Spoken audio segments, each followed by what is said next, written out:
नमस्कार, 4 PM में आपका स्वागत है। मैं हूं आपके साथ सिमरन। आइए शुरू करते हैं दिन भर की बड़ी खबरें। उससे पहले एक नजर हेडलाइंस पर। पत्रकारों से डरी मोदी सरकार, अभिसार शर्मा समेत कई पत्रकारों को यहां पड़े छापे। जाति जनगणना के मामले में छुड़ाए भाजपा के पसीने, नहीं सूझ रहा कोई रास्ता। पुरानी पेंशन बहाली को लेकर के लाखों कर्मचारी कर रहे हैं जमकर धरना प्रदर्शन। देश के बाकी राज्यों में भी उठी जाति जनगणना की मांग, मामला पहुंचा सुप्रीम कोर्ट तक। उत्तर प्रदेश के 2 हिस्सों को बांटने के मामले में आपस में ही भिड़े भाजपा नेता। दिल्ली और लखनऊ कांपी भूकंप के झटकों से।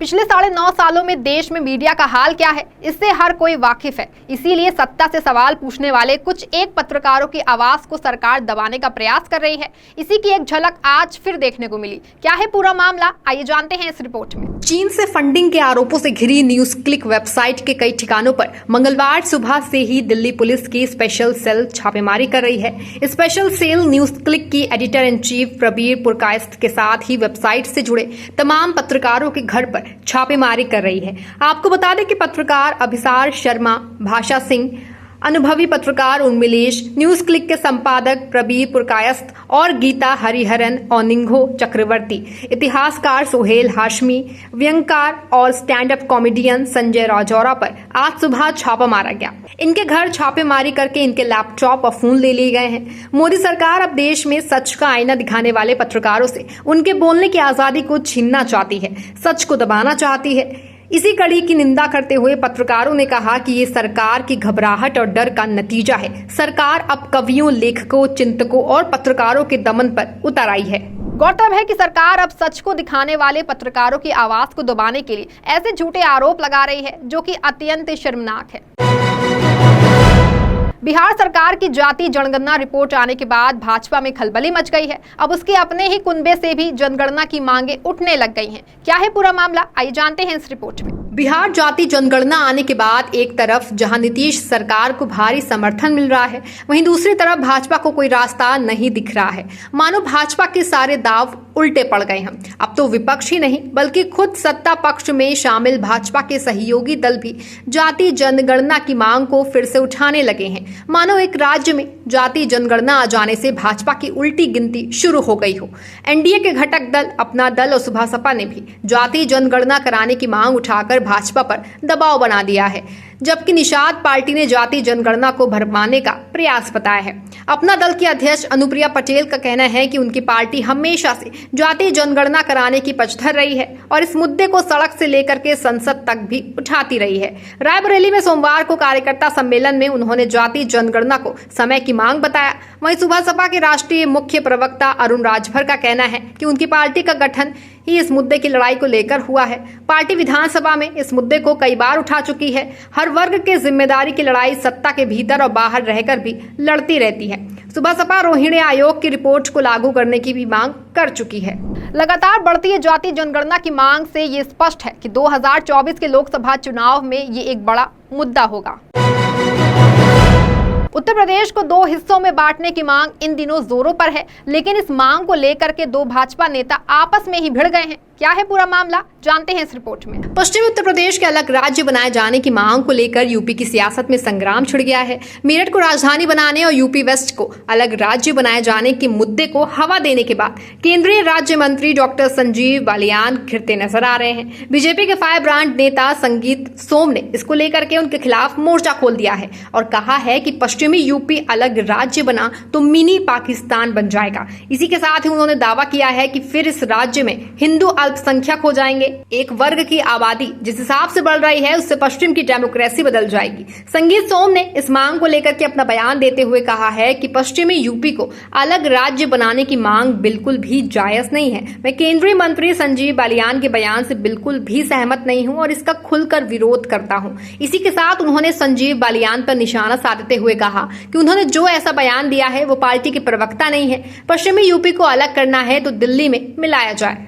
गौरतलब है कि ये मुद्दा दिन ब दिन विवादों में घिरता जा रहा है। अब देखना ये होगा कि और कितने नेता इसके समर्थन में आते हैं और कितने इसका विरोध करते हैं। दिल्ली के रामलीला मैदान में पुरानी पेंशन बहाली को लेकर के लाखों कर्मचारी जमकर धरना प्रदर्शन कर रहे हैं, जिससे कि भाजपा सरकार पर दबाव बढ़ता ही जा रहा है। क्या है पूरा मामला, जानिए इस रिपोर्ट में। पुरानी पेंशन बहाली को लेकर एक बार फिर कर्मचारियों ने दिल्ली के रामलीला में धरना प्रदर्शन किया है, जिसमें हर राज्य से लाखों की संख्या में कर्मचारी दिल्ली के रामलीला मैदान में जुटे हुए हैं। दरअसल 10 अगस्त को भी रामलीला मैदान में केंद्रीय कर्मचारियों ने पुरानी पेंशन योजना की बहाली के लिए प्रदर्शन किया था और लगभग 60 कर्मचारी संगठनों ने प्रधानमंत्री को संयुक्त प्रतिवेदन भेजा था, लेकिन ऊपर कोई सुनवाई न होने से नाराज कर्मचारी एक बार फिर मैदान में उतर गए हैं। सरकार की ओर से वित्त सचिव की अध्यक्षता में एक समिति बनाई गई थी। समिति के सुझावों के अनुसार कुछ सुधार भी किए गए थे, जिनमें न्यूनतम योगदान में कमी, एनपीएस में शामिल होने के लिए उम्र सीमा 65 से बढ़ा करके 70 करने और वार्षिकी खरीदने हेतु संचित कोष का 40% उपभोग की सीमा को खत्म करने की बात शामिल है। सरकार का कहना है कि वो नई पेंशन योजना को पुरानी पेंशन की तरह कारगर बनाएगी, लेकिन इस पर कर्मचारियों का कहना है कि अगर सरकार पुरानी पेंशन की तरह ही नई पेंशन योजना के लाभ देना चाहती है, तब भला पुरानी पेंशन योजना को लागू करने से पीछे क्यों हट रही है, जब कुछ राज्यों में पुरानी पेंशन योजना लागू करने का प्रस्ताव पास हो चुका है। तब सरकार को पुरानी पेंशन योजना को बहाल कर देना चाहिए। सरकार की ओर से नई पेंशन व्यवस्था के अंतर्गत एक निश्चित आय देने पर फोकस किया जा रहा है, यानी न्यूनतम गारंटी पेंशन की व्यवस्था करने की बात की जा रही है। गौरतलब है कि देश के 400 से अधिक कर्मचारी संगठन पुरानी पेंशन को बहाल करने की मांग को लेकर विगत कई वर्षों से संघर्ष कर रहे हैं। ऐसे में देखना ये होगा कि सरकार आगामी चुनाव को देखते हुए पुरानी पेंशन को बहाल करेगी या फिर झूठा आश्वासन देगी। बिहार सरकार द्वारा जातीय जनगणना के आंकड़े पेश करने के बाद जनगणना सर्वे का मामला सुप्रीम कोर्ट की चौखट तक पहुंच गया है।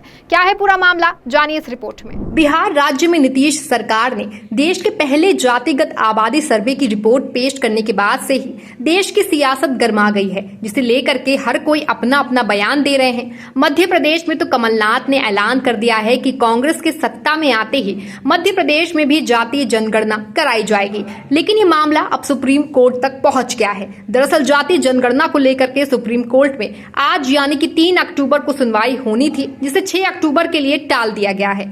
आपको बता दें कि इस फैसले के खिलाफ याचिकाकर्ता सुप्रीम कोर्ट पहुंच गए हैं, जहां उन्होंने जातीय जनगणना की रिपोर्ट को फिलहाल जारी नहीं करने का अनुरोध भी किया है, लेकिन शीर्ष न्यायालय ने इस बात को मानने से साफ इनकार कर दिया है। गौरतलब है कि जातीय जनगणना के आंकड़ों को जारी करने पर रोक लगाने के लिए पहले पटना उच्च न्यायालय में एक याचिका दायर की गई थी, लेकिन कोर्ट ने इस मामले में बिहार सरकार के पक्ष में फैसला सुनाया। इसके बाद राज्य सरकार ने फिर से गणना का काम शुरू कर दिया। कोर्ट ने राज्य सरकार के इस कदम को कानूनी रूप से वैध ठहराया था।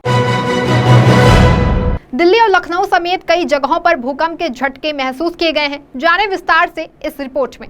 उत्तर प्रदेश में भूकंप के तेज झटके महसूस किए गए हैं। भूकंप की तीव्रता रिक्टर पैमाने पर 5.6 रहने बताया जा रहा है। नेपाल बॉर्डर पर भूकंप का केंद्र होने के कारण उत्तर प्रदेश में भूकंप के तेज झटके लगे। करीब 10 से 12 सेकंड तक धरती हिलती रही। इस दौरान कार्यालयों में काम करने वाले कर्मचारियों के भीतर डर का माहौल उत्पन्न हो गया। बड़ी संख्या में लोग कार्यालयों के बाहर निकल आए। उत्तर प्रदेश में बरेली से लेकर के पीलीभीत तक भूकंप के तेज झटके लगे। वहीं बात करें राजधानी दिल्ली की, तो दिल्ली में तेज भूकंप के झटके महसूस किए गए हैं। भूकंप का केंद्र जम्मू कश्मीर बताया जा रहा है। काफी देर तक धरती कांपी, जिसके बाद लोग अपने घरों और दफ्तरों से बाहर निकल आए। वहीं लोगों में दहशत का माहौल है। जानकारी के मुताबिक भूकंप की तीव्रता 4.6 बताई जा रही है। झटके यूपी, दिल्ली सहित कई राज्यों में महसूस किए गए। गौरतलब है कि 40 सेकंड से अधिक समय तक आए इस भूकंप से दहशत फैल गई थी और लोग अपने घरों से बाहर निकल आए थे। हालांकि इस भूकंप से किसी बड़े नुकसान की कोई खबर सामने नहीं आई है। इस बुलेटिन में आपके लिए बस इतना ही। ऐसी बड़ी तमाम खबरों से जुड़े रहने के लिए देखते रहें 4 PM। धन्यवाद।